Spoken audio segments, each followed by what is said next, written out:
Hello दोस्तों, स्वागत है आपका उत्कर्ष आईएएस एकेडमी में। आज के इस वीडियो में जो है हिंदी व्याकरण के अंतर्गत लिंग को काफ़ी बेहतरीन तरीके से समझने वाले हैं। तो चलिए बिना किसी देरी के आज का जो वीडियो शुरू करते हैं। पूरी वीडियो को जो है अंत तक आपको देखते रहना है, पूरे उदाहरणों के साथ और बहुत अच्छे तरीके से चीज़ों को यहाँ पर समझने वाले हैं। सबसे पहले यहाँ पर देखते हैं लिंग क्या होता है।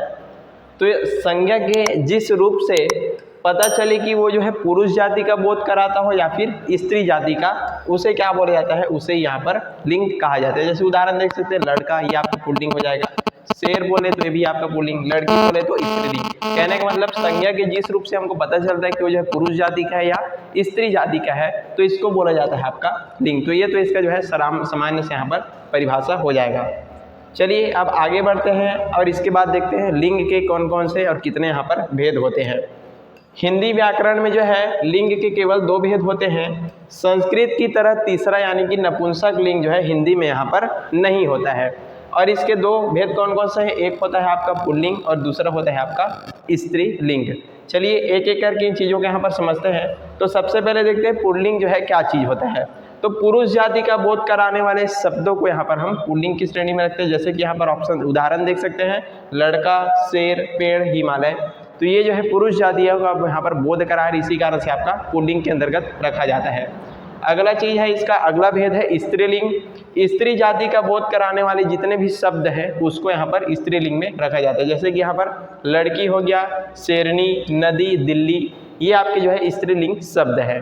चलिए अब आगे जो है इसका देखते हैं। लिंग के महत्वपूर्ण यहाँ पर एग्जाम पॉइंट है। अब इनको यहाँ पर एक एक करके समझते हैं कि कौन से ऐसे शब्द है जो आपको ध्यान में रखना है कि हमेशा जो है वो जो है पुल्लिंग में यूज़ किए जाते हैं और कौन से शब्द हमेशा स्त्रीलिंग में यूज़ किए जाते हैं। इनको आपको यहाँ पर एक एक करके समझते जाने हैं। तो चलिए सबसे पहले हम यहाँ पर पुल्लिंग शब्दों को देखते हैं।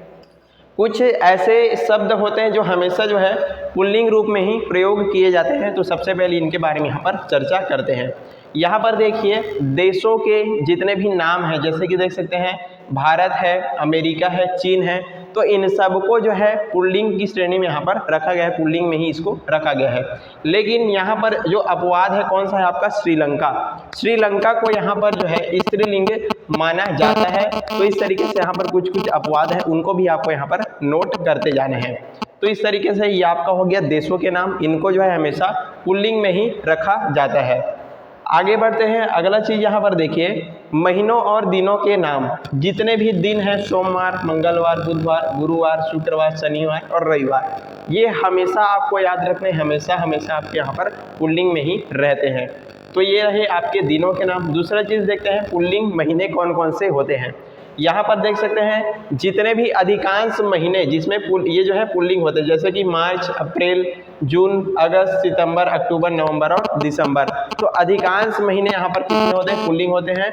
लेकिन 4 महीनों को छोड़ करके 4 महीने ऐसे हैं जिसको जो है स्त्रीलिंग में यहाँ पर रखा गया है। वो कौन कौन से हैं, जनवरी है, फरवरी है, मई और जुलाई है। तो इनको जो है स्त्रीलिंग में रखा गया है और यही इसके क्या है, अपवाद है। देख सकते हैं हिंदी व्याकरण में जिन महीनों के नाम के अंत में जो है ई की ध्वनि आती है, जैसे कि जनवरी हो गया, फरवरी, मई और जुलाई, इसमें अंत में कौन सी आ रही है, ई की ध्वनि आ रही है। इसी कारण से इनको किस में रखा गया है, स्त्रीलिंग में रखा गया है। इनको आपको याद रखना है। और 4 महीने कौन कौन से हैं, तो वही है जनवरी, फरवरी, मई और जुलाई। इनको जो है स्त्रीलिंग में रखा गया है, तो इसको आपको याद रखना है। बाकी के सभी महीने आपके पुल्लिंग में हो जाएंगे। अगला चीज देखते हैं पर्वतों और सागरों के नाम। जैसे यहाँ पर देख सकते हैं हिमालय पर्वत, अरावली, हिंद महासागर, प्रशांत महासागर, इन सबको जो है पुल्लिंग में ही यहाँ पर रखा गया है। आगे चीज है धातुओं के नाम को। यहाँ पर देख सकते हैं सोना, तांबा, लोहा, पीतल, इन सबको भी किस में रखा गया है, पुल्लिंग में ही रखा गया है। लेकिन यहाँ जो चांदी है वो जो है आपका अपवाद है, चांदी को जो है स्त्रीलिंग में यहाँ पर रखा गया है। आगे बढ़ते हैं। अगला चीज़ यहाँ पर देख सकते हैं अनाजों के नाम, जैसे कि हो गया गेहूं, चावल, जौ और चना, इनको भी यहाँ पर पुल्लिंग में रखा गया है। अपवाद कौन कौन से इसमें, तो इसमें है मक्का, अरहर, मूंग, ये सारे आपके स्त्रीलिंग के अंतर्गत यहाँ पर आते हैं। तो ये कुछ चीज़ें हैं जिनसे आप जो है आसानी से इसका पहचान यहाँ पर कर सकते हैं। चलिए आगे बढ़ते हैं। अगला चीज़ क्या है, जो भारी और बेडौल वस्तुएं होती है उनको भी पुल्लिंग की श्रेणी में यहाँ पर रखा गया है। जैसे कि जो चीज़ों का जो गट्ठर होता है, रस्सा जो चीज़ है, पत्थर है, ये सारे के सारे आपके जो है पुल्लिंग में ही आते हैं, तो इनको आपको याद रखना है। तो ये रही हमेशा पुल्लिंग में प्रयुक्त होने वाले शब्दों की बात। अब देखते हैं हमेशा स्त्रीलिंग में रहने वाले शब्द यहाँ पर कौन कौन से होते हैं उनको। तो चलिए, कुछ शब्द ऐसे होते हैं जो हमेशा स्त्रीलिंग के रूप में ही यहाँ पर प्रयोग किए जाते हैं, उनको यहाँ पर समझते हैं।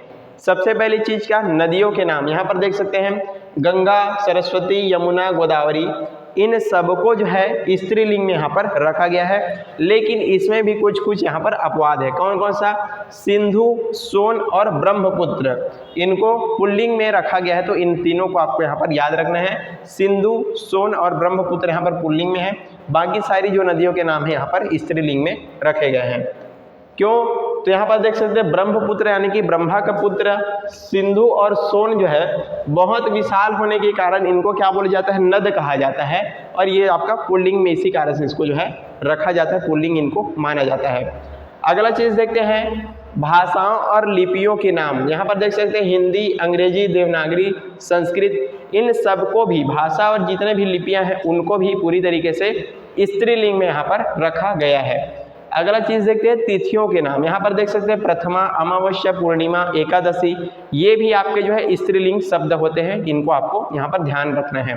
अगली चीज देखते हैं कोमल या फिर छोटी वस्तुएं, जैसे रस्सा को जो है पुल्लिंग में रखा गया था, लेकिन रस्सी यदि बोले तो आपका स्त्रीलिंग यहाँ पर हो जाता है। उसी तरीके से लट बोले तो वो भी आपका स्त्रीलिंग के अंतर्गत आता है। जो किताब है वो भी आपका स्त्रीलिंग के अंतर्गत आता है। चलिए, तो इस तरीके से आपको यहाँ पर पहचान करना है पुल्लिंग और स्त्रीलिंग का।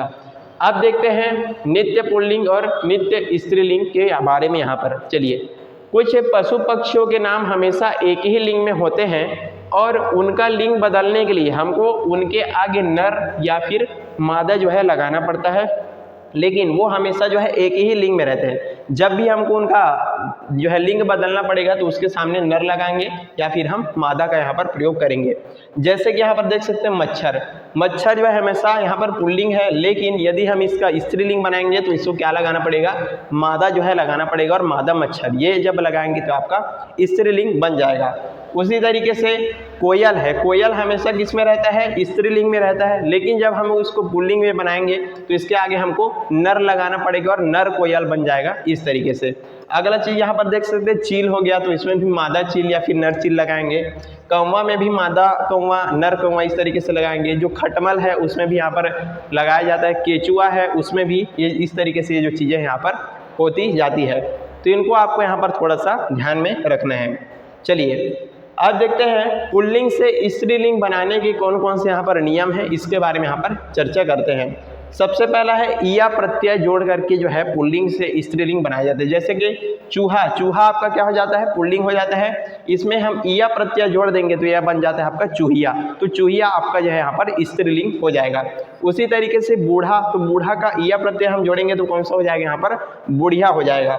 अगला है डिब्बा, तो डिब्बा में ईया प्रत्यय जोड़ करके डिबिया बना देंगे, तो ये आपका पुल्लिंग से स्त्रीलिंग बनाने के कुछ कुछ नियम है।